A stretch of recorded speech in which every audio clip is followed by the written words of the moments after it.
Alright, so I got a pretty major story here for you guys because it looks like the Supreme Court is currently on the trajectory to take a sledgehammer to unions here in the United States and essentially eviscerate the ability for workers to collectively decide to go on strike in order to make demands for better working conditions, better benefits, better pay, etc. So I got a great breakdown here from Slate where they say the Supreme Court's conservative supermajority may sabotage unions' right to strike. Okay, so let's just go ahead and get into some of the details here. They say, remember those pesky analogy questions on the SAT?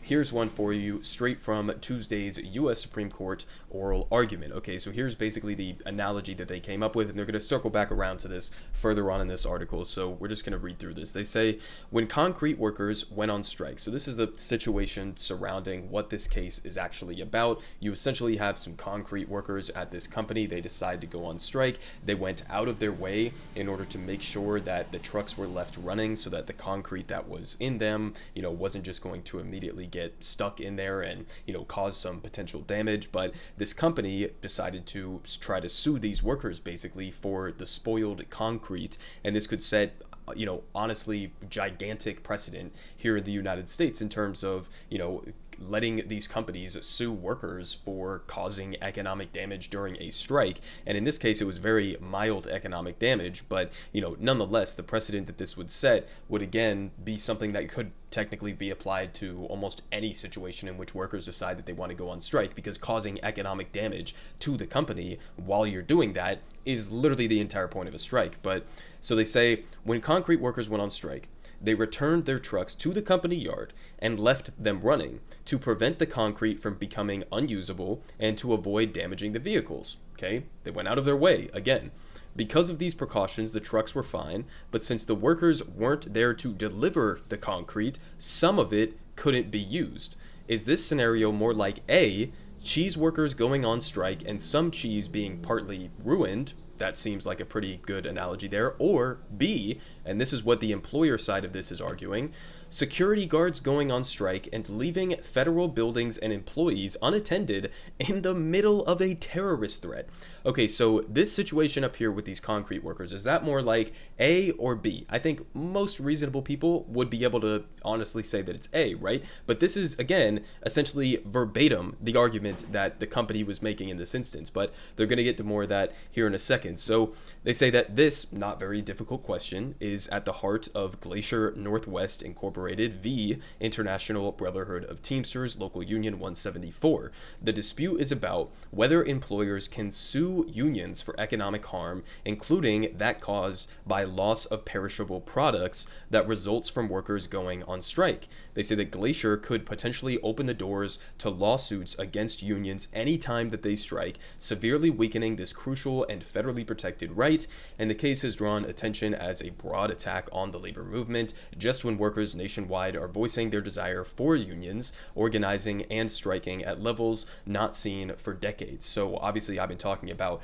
the sort of revitalization of the American labor movement over the last couple of months and close to a year at this point. We have Starbucks workers, we had Amazon workers, we had workers across the board in the United States who are obviously trying to push back on a completely absurd economic reality here in the United States. I mean, worse wealth inequality than during the era of the robber barons. I mean, we have literally less than a handful of people in this country, the wealthiest billionaires in this country, that hold more wealth than the bottom half of the people in the United States. I mean, we have a vast majority of the American people working paycheck to paycheck, barely scraping by. I mean, people dealing with all of these different things. And so, of course, they're going to try to scrape back some semblance of, number one, control over their day-to-day lives by having that democratic check on a capitalist enterprise, but also, number two, to just try to give themselves some more stability and potential increases in their material well-being and conditions for themselves and their families as a result of joining a union and actually being able to make demands from these companies instead of having to beg for crumbs, right?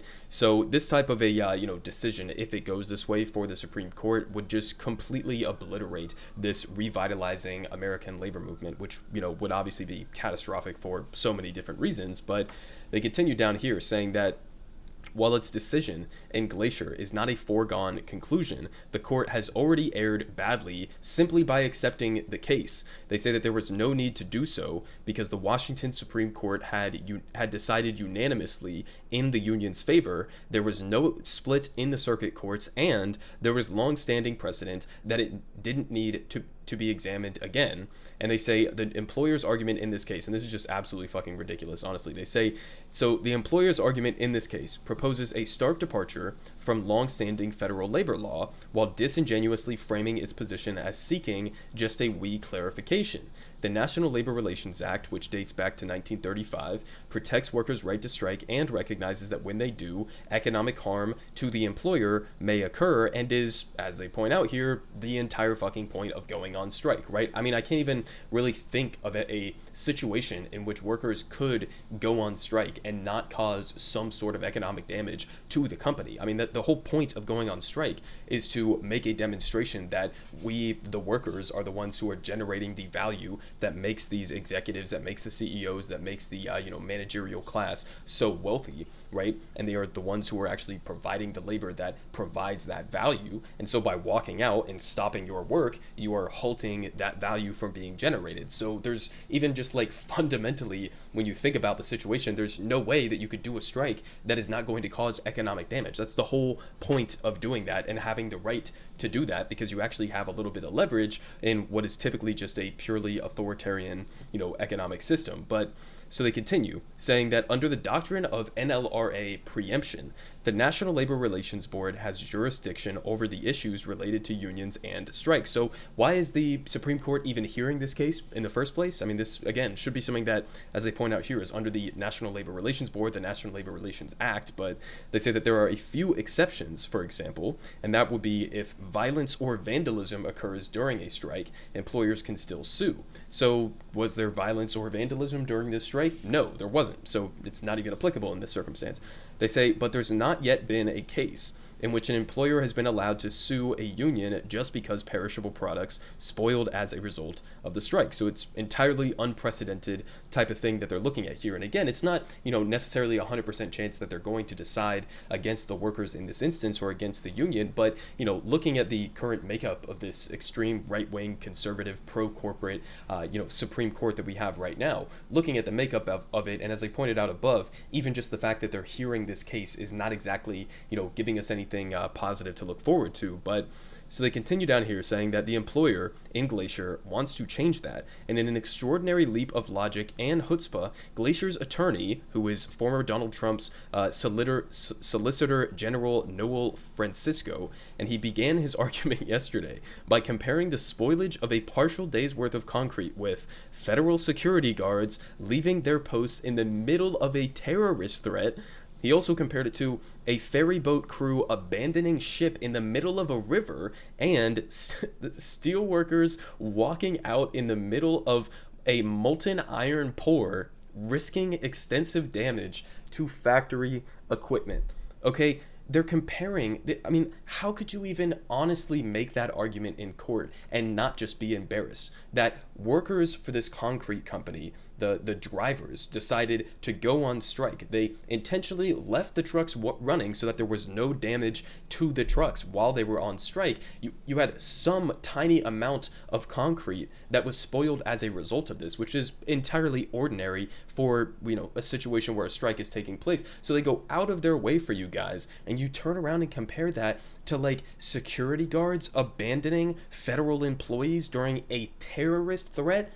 Okay, somebody who's like working on a boat and just leaves people stranded as it's sinking in the middle of a lake or something, right? I mean, look at these comparisons. You cannot possibly read this and seriously think that it would make any sense to side on the employer's side in this equation. It just makes absolutely no sense. But of course, these Supreme Court justices, they don't really give a shit about that, right? They're just going to do, what they think is best for, the people who they associate with in the upper echelon of the establishment and, the elite circles within this country, as well as we're going to get here in a second, some of the people who are, in many instances, bribing them to a similar extent to which our members of Congress and, the president as well are bribed by corporate America and the billionaire class. So, the Supreme Court, the idea that it's like some sort of neutral arbiter of, constitutionality or legality or morality or anything like that, they're not. They're just as political of actors as any member of Congress. So, I mean, it's honestly just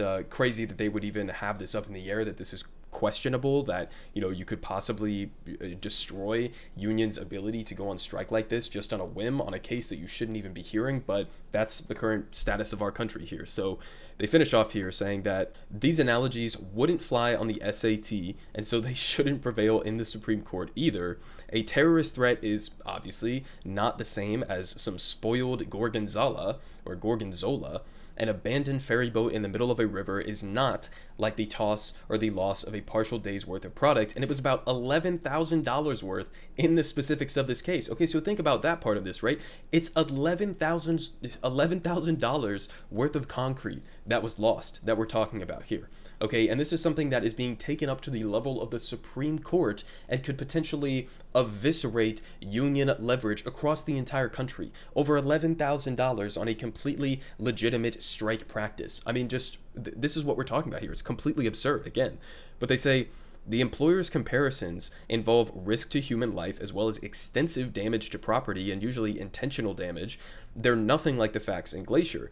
Perhaps to corporate oligarchs, the thought of losing even a nickel's worth of product because of striking workers is too much to bear, but their view isn't the law, at least not yet. Okay, so again, this seems like it should be a pretty open and shut case to me, but we're dealing with the current set of Supreme Court clowns that we have right now, so we'll have to wait and see, and I'll keep you guys updated on the trajectory of how that actually ends up when we get a official decision on that. But just to give you a little bit more perspective here in terms of how does the Supreme Court get corrupted in a multitude of different ways. This one is specifically focusing on this organization or this non-profit that is basically backed by a lot of corporate actors and has some influence over the Supreme Court. So here from Common Dreams, they say, why are these conflicts allowed? Corporate giving to group tied to the Supreme Court sparks concern. Okay, so they say both alarm and concern were expressed Saturday in response to new reporting about a charitable group with close ties to the U.S. Supreme Court that has been soliciting and accepting donations from corporate interests and far-right activists with cases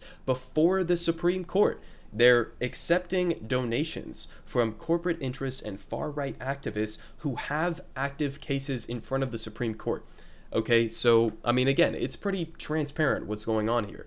They say that the New York Times expose focused on the activities and fundraising of the Supreme Court Historical Society, a nonprofit that claims its mission is dedicated to the collection and preservation of the court's history. Yeah, okay, that's definitely what you guys are doing.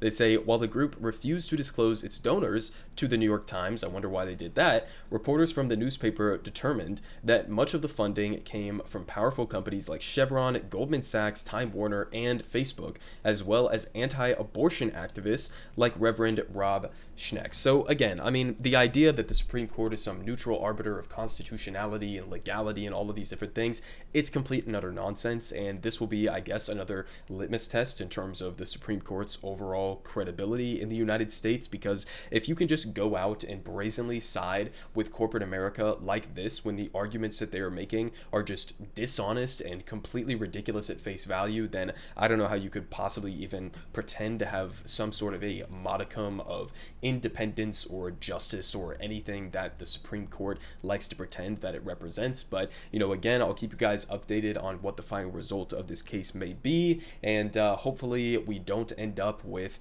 something that is one of our only pathways forward towards actually improving the material conditions for average workers in this country get completely curb stomped by these corrupt Supreme Court justices. Everyone is saying good Politic guy has the best politics.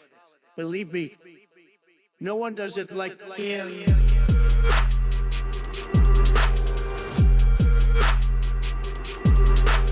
Believe me, everyone is saying